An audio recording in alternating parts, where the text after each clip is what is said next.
Goedendag, mijn naam is John Diederen. Ik ben de nieuwe notaris in Gulpen-Wittem als opvolger van notaris Joosten. Het kantoor in Gulpen maakt deel uit van Metis Notarissen. Dat is een samenwerkingsverband van 5 notariskantoren in Zuid-Limburg met 5 notarissen en 50 medewerkers. En wij hebben alle specialismen in huis die u van dienst kunnen zijn.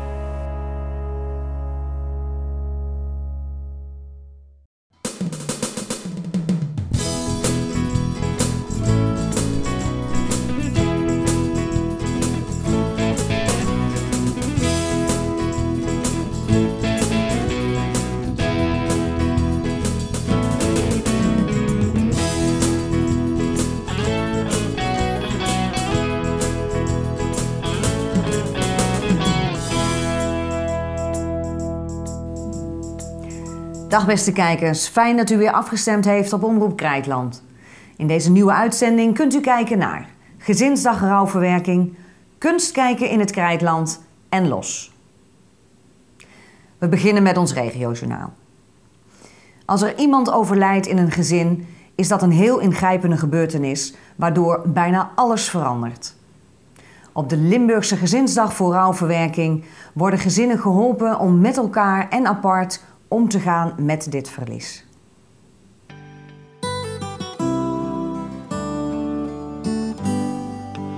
Op zaterdag 30 oktober hield het steunpunt Rouw in het Maastrichtse Toon Hermanshuis in het Sint-Servaasklooster een open gezinsdag. Het thema is rouwbegeleiding aan gezinnen en hun kinderen tot ongeveer 18 jaar.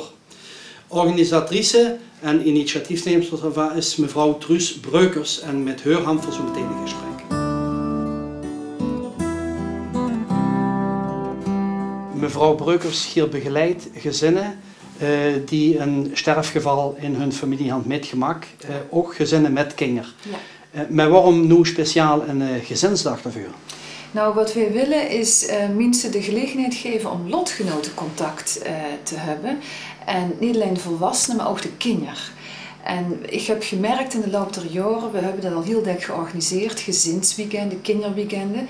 Maar de kracht van lotgenotencontact is om mensen die eenzelfde ervaring hebben te ontmoeten en dan met de ervaringen uit te wisselen om te weten, ik ben niet de enige. Van, oh, heb je dat oog? Oh, dan is dat niet zo gek dat ik zo denk of dat ik me zo voel. Het is een enorme steun wat verder gaat als hulpverlener kunt bieden aan gezinnen. Is die vraag in de groep zelf opgekomen? Dat is een goede vraag, dat weet ik eigenlijk niet. Het initiatief is al heel lang geleden genomen, een jaar of 70 geleden hier in Nederland. Door een mevrouw die Stichting Achter de Regenboog heeft opgericht. En die zorgde dat er een behoefte was aan wie ze kinderweekenden ging organiseren. Merkte ze dat er ook heel veel interesse was om dit te gaan doen. En hier in Limburg merk ik dat mensen nog een beetje aarzelen. In het westen van Nederland is men dingen gaat makkelijker met hulpvragen bij dit soort dingen. Hier in het zuiden aarzelt men nog wel gaat en denkt men van och, dat moeten we toch zelf opknappen. Is natuurlijk ook wel waar, maar iets anders is ook waar. En dat is de steun van andere mensen heel goed kunt gebruiken in die omstandigheden. De groep begeleiders die hier op die gezinsgenoten los worden, met zo'n te formuleren, is aanzienlijk. Ik ga goed het weer een 11 personen. Ja, dat klopt. We hebben 2 mensen in de keuken die zorgen dat we heel lekker te eten kregen die 2 dagen. Want we hebben een dag zelf, een ontmoetingsdag en een terugkomdag. En verder zijn er per groepje kinderen en per groepje volwassenen een 2-tal begeleiders, een koppel van 2. En dat doen we bewust omdat ze dan meer kind bieden en meer persoonlijke aandacht kind geven. Plus een coördinator loopt rond, dat ben ik zelf dan. En zorgt dat de boel gesmeerd loopt. Ik begreep dat je eerst even losweekt, maar ik noem toch aan, een gezinsdag, daar huurt ook een ganse groep bij, dat ze samenkomen. Ja, dat klopt. We doen gezamenlijke activiteiten, zoals het openen van de dag. Met een speciaal ritueel, zeg maar, heel leegdrempelig, met ouders en kinderen en de teamgenoten allemaal samen. Dan gaan we in groepjes uiteen om te praten, leeftijdsgroepjes van de kinderen hebben we ook. De ouders gewoon apart zitten en die kregen de gelegenheid om met elkaar uit te wisselen. En de volwassenen zullen het meer praten, met de kinderen gewoon ook spelen, knutselen, rituelen doen. Dingen die kinderen aanspreken, aangepast op de leeftijd. En we hebben drie leeftijdsgroepen. En merk je, want er had ervaring op dit terrein, merk je dat hij dat had? Ja, de ervaring van mensen die hebben metgedaan, die is zeer positief. Er komt toevallig morgen in de Limburger een artikel uit van een gezin die 2 jaar geleden hebben metgedaan aan een gezinsweekend. En we hebben dus nu een iets andere formule, maar we denken dat het ook goed kan werken. Wat zijn de zwaartepunten van het programma? Wat is het belangrijkste in uw ogen? Nou, het belangrijkste is dat ze het over alles mogen hebben. Dat ze aan elkaar kunnen vertellen wat er is gebeurd. Dat ze aan met elkaar kunnen delen wie ze zich erover voelt. En dat het niet gek is als ze bang is dat er met een andere ouder gaat gebeuren. Of dat ze erg goed is. Dat ze het oneerlijk vindt. Dat het techno net is gebeurd. Alle emoties mogen er zijn. Dat vinden we heel belangrijk. We blikken ook terug naar herinneringen, goede herinneringen, maar ook minder goede herinneringen. Het kan erg opluchten als we het over kinderen hebben. En verder kijken we ook wat is die eigen kracht. Wat heb je in huis, hoe met ze verder kind als individu en als gezin. Waarom is het belangrijk om het niet te beperken tot 1 of 2 uur, maar om door de ganse dagen te besteden? Omdat ze dan gaat meer de diepte in kind en mensen hebben ook even tijd nodig om aan elkaar te winnen. De kinderen moeten elkaar leren kennen. Dus dat is toch heel spannend in het begin. En als ze dan een aantal uren samen hebben gepraat, dan gaan ze samen aan de lunch en die kinderen gaat rondrennen, dan merken ze dat er een hele andere sfeer ontstaat en een vertrouwdheid. En naarmate dat ze meer tijd samen doorbrengt, hebben ze ook meer dat mensen zich op hun gemak voelen en daardoor meer durven delen en zich meer gesteund voelen. Ziet je dat nu als een verdieping, een eventuele verbreding van wat je in uw eigen praktijk aan die gezinnen aanbiedt? Ja, absoluut. Ja, want dit kan ik nooit in mijn eentje als hulpverlener. Dit wat mensen elkaar kunnen bieden, dat kan ik niet doen als hulpverlener. In een individueel contact gebeuren er andere dingen, zeg maar. Nu werd dit programma werd uitgezonden in de gemeentes Vols en Gulpen-Wittem. Ja. Zijn er ook personen, zijn er ook gezinnen welkom uit dit rayon? Uiteraard, ja. We hebben nog plaats voor gezinnen. Het is een Limburgs initiatief, een Limburgs gezinsdag. Dus gezinnen uit gans Limburg zijn van harte welkom. En mensen die door belangstelling voor hebben, die kunnen contact met mij opnemen. Nog één keer per dag en de tijd en de locatie? Ja, de gezinsdag vindt plaats op zaterdag 30 oktober. Tussen ongeveer 10 en 7. De locatie is in Maastricht, in het Toon Hermanshuis op het Sint-Servaasklooster. En wie kunnen zich eventueel aanmelden? Ze kunnen zich aanmelden bij mij. Ze kunnen mij bellen op 043 321 6444. En ze kunnen mij ook mailen. En dat is info@truusbreukers.nl.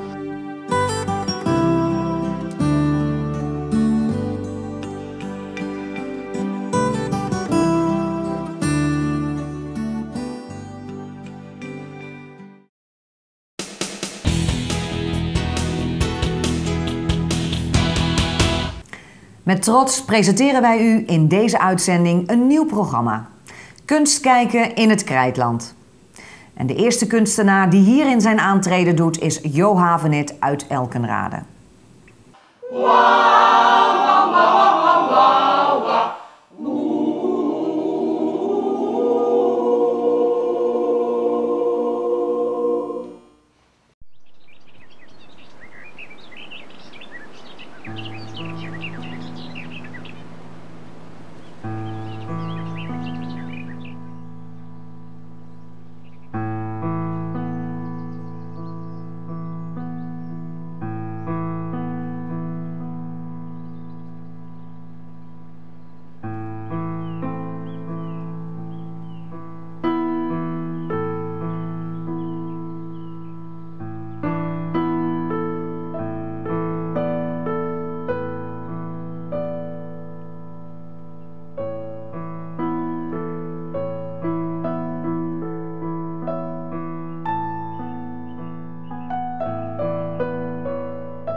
Na het vertrek van het overspannen oude LOS-team is er een nieuw team ingekocht en overgevlogen naar het Heuvelland. Jacco, Hanna en Iris gaan helemaal los in een gloednieuw seizoen van ons jongerenprogramma LOS. Dat vind ik vreselijk natuurlijk, dat dit soort dingen voorkomen. Ja, dat is natuurlijk geen goede zaak. Ja, dat is toch een vraag op een gegeven moment. Ja, nee, laat ik netjes blijven, hè? Ja, wat vind je daarvan? Schandalig.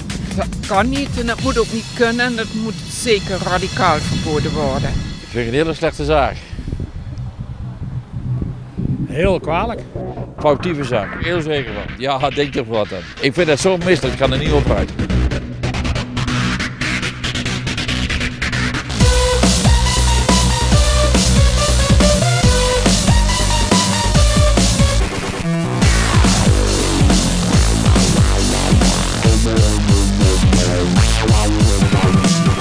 Welkom bij een nieuw seizoen van LOS. Vanaf nu zijn we elke maand terug te zien op Omroep Krijtland en ook op internet.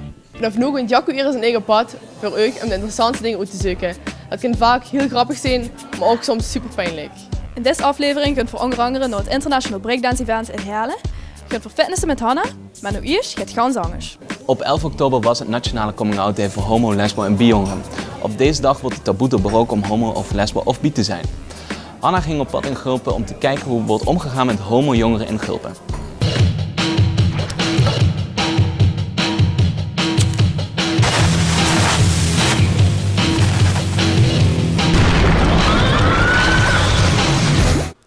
Jongens die met jongens tongen, meisjes die hand in hand door de stad lopen, voor sommige lui is het nogal vreemd. Maar daarom is er Coming Out Day. De dag waarop toverandering in wordt gebracht. En aangezien het hier niet Amsterdam is, maar het Preutse zuiden, ga ik kijken wie lui hierop reageren.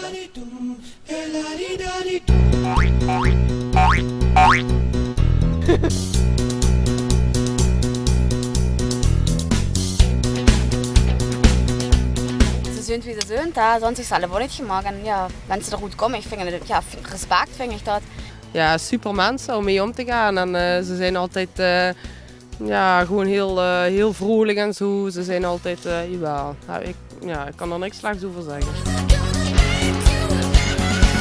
Wat vindt zich van homo's in het algemeen? Ja, iedereen is zoals hij is, dus ja, gewoon hetzelfde als iedereen. Het is vandaag Coming Out Day, heb je verteld. En vindt ze dat het nuttig is zo'n dag?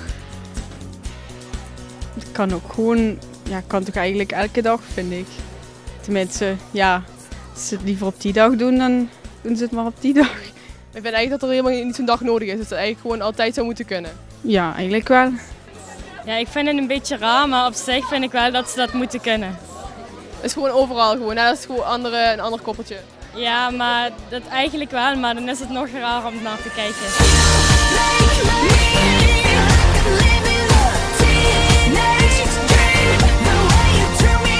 Ja, bij mij mogen ze het doen, maar als ze niet vol gaan lopen bekken op straat of zo, dan lijkt me niet echt heel fris. En waarom vind je het dan niet fijn? Ja, gewoon, het zijn twee jongens en dat is een beetje raar.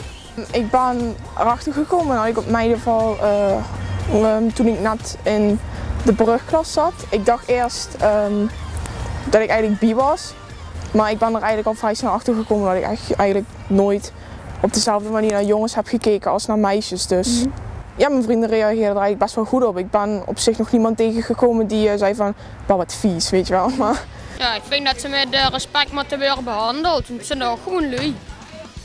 Homo's zijn eigenlijk gewoon heel lui. Nadat ze anderen alleen met andere gedachten over dingen dan. En heb je iemand in de omgeving die ze kent? Ja, mijn nonk. En vindt ze normaal als ze wilt ja, lui in openbaar of zo, als je dan kunt te tongen of zo, zeg maar. Ja, dat wil me eigenlijk toch aan minder, maar dat ze dat een beetje in het privé doen is, dat zag man gaat prettiger, ja. Nee. Ondanks de vele positieve reacties op de camera, zijn er buiten de camera ook veel negatieve reacties geweest. Dit is dat homo zijn nog een beetje een gevoelig punt is. Maar tot zover mijn roze feestje, en of ze een homo bent of niet, denk eraan.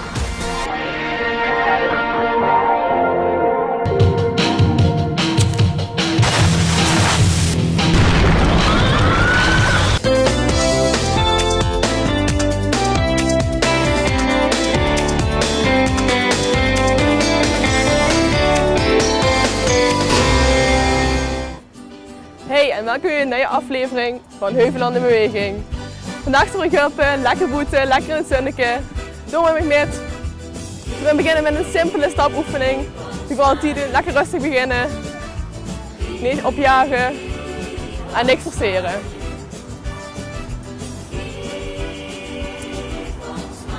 Links, rechts, links, rechts, links, rechts, links, rechts. Nog een paar keer en weer met de eerste oefening. Lekker rustig aan. Een linkerbeen gaat zo meteen naar links. En dan weer terug. En dan weer naar rechts. De arm gaat lekker met. En 3, 2, 1 en ja.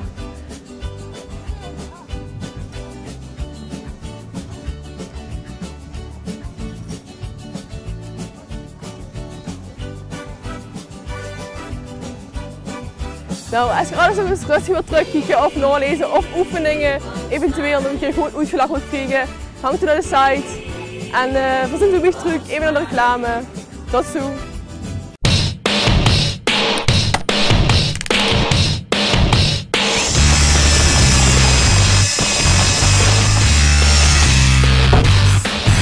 We zijn hier op het International Breakdance Event in Heerlen. Vrijdag lang zit hier alles in het teken van dansen. Breakdance, streetdance, popping, locking en nog veel meer. 8000 bezoekers uit 35 verschillende landen komen hierheen om megasterren zoals Supercrew, Winnaars van America's Best Dance Crew Season 2, B-Boy Morris en B-Boy Machine te mogen aanschouwen. Nu dachten wij, laat weer eens het echte werk zien. We gaan vandaag Kai Uitvals volgen tussen zien helden. let's go with the flow.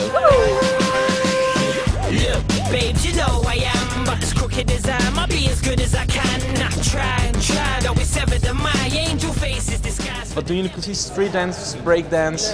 We doen breakdance. Ja? En ja, hij doet het dus 4 jaar en ik 5 jaar. Dus. Voor ons als buitenstaanders, wij weten helemaal niet het verschil tussen streetdance en breakdance. Wat is nou het verschil? Streetdance is meer zeg maar, de vrouwelijke vorm van de dans, zeg maar ook tevens doen daar heel veel mannen streetdance. Maar streetdance is zonder moeilijke bewegingen, zonder op je hoofd te draaien en allemaal dat soort dingen. Dus breakdance is moeilijker dan streetdance? Ja, in feite wel, maar als het om op de muziek te dansen gaat, dan zou ik toch wel voor streetdance kiezen, want dat is veel moeilijker.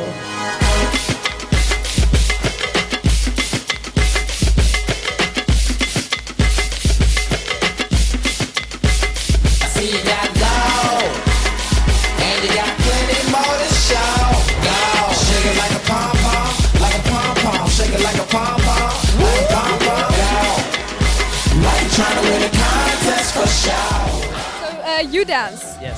What kind of style? Breakdance, b-boying, yes. Wow. Do you do it for a hobby or is it professional?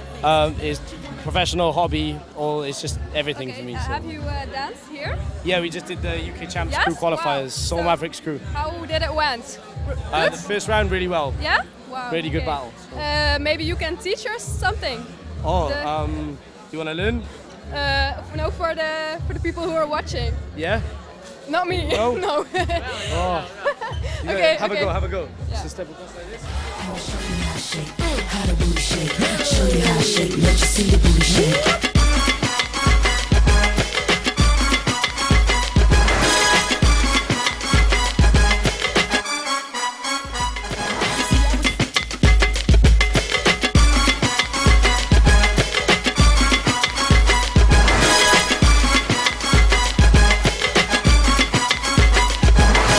Jij zelf leuk, streetdance of breakdance? Ja, natuurlijk breakdance, maar streetdance is ook leuk.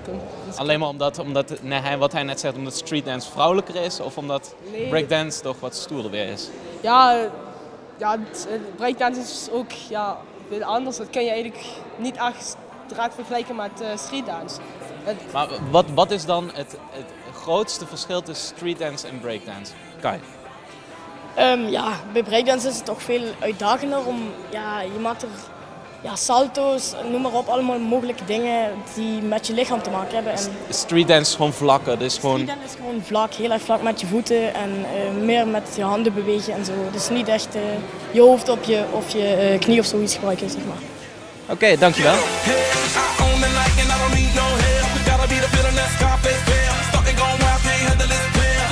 Club arrogant like yeah, top like money so the girls just mail. 1, 2 like cash and they all just there. Bottles, models, selling no shares. Ball out, cause that's the business. All out is so ridiculous. Zone out, so much attention. Scream out, I'm in the building and they're watching.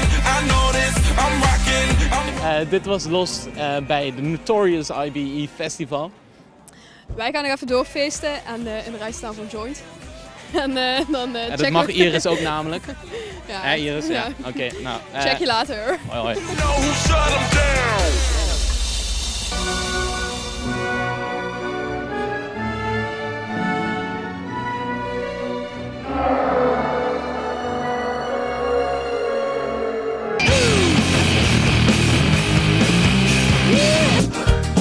Nou, we beginnen weer.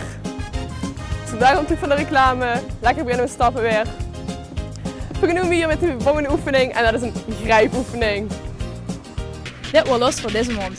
Tot volgende maand.